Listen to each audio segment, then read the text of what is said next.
Մանկության սիրելի խաղը Հայաստանում դառնում է պրոֆեսիոնալ։ Ֆրիզբիով մեր երկրում զբաղվում է ավելի քան 400 մարզիկ։ Ընդամենը 1.5 տարվա գործունեություն ունեցող ֆեդերացիան արդեն ունի 30 թիմ, որոնցից 4-ը մարզերից են։ Ֆրիզբիի Հայաստանի ֆեդերացիայի նախագահը պատմում է, որ մարզաձևի ֆեդերացիա ստեղծելու գաղափարը եկել է պատահաբար, երբ փողոցում տեսել է ամերիկացի զբոսաշրջիկների, որոնք միմյանց էին նետում պլաստմասե սկավառակը։ Դա 2 տարի առաջ էր, այսօր արդեն պատրաստվում են մասնակցել միջազգային մրցաշարի։ Սկզբնական շրջանում, որպեսզի սկսենք այդ ամեն ինչով զբաղվելը,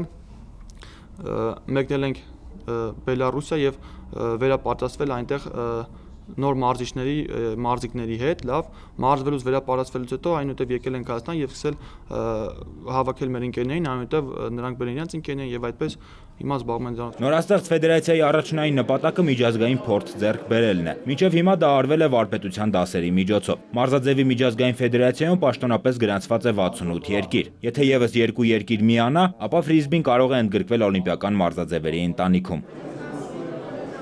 Վրաստանում կայանալիք ընկերական մրցաշարին կմասնակցեն տարածաշրջանի 8 երկրներ։ Հայաստանի հավաքականի առաջին մրցակիցը ընդունող երկիրն է։ Խաղի օրը հոկտեմբերի 16-ը։ Հավաքականի գլխավոր մարզչի եւ մարզիկների համար այս մրցաշարում կա նաեւ այլ շարժառիթ։ Պարզվում է, Ադրբեջանի ֆրիզբիի ֆեդերացիան Վրաստանի ֆեդերացիայի միջոցով մարտահրավեր է նետել Հայաստանի հավաքականին։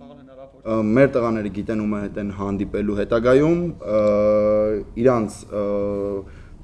դուխը կարելի ասել գտնում ամենաբարձր մակարդակի վրա, ազգային արժեքները գտնում են ամենաբարձր մակարդակի վրա եւ իրանք 110% թողելու են դաշտում, որպեսզի հաղթեն։ Ադրբեջանի եւ Հայաստանի հավաքականների հանդիպումը կկայանա ընկերական մրցաշարից հետո։ Օրն ու վայրը կպայմանավորվեն Վրաստանում։ Գրիգոր Ավետիսյան, Խաչատուր Եսայան, ժամը լրատվական։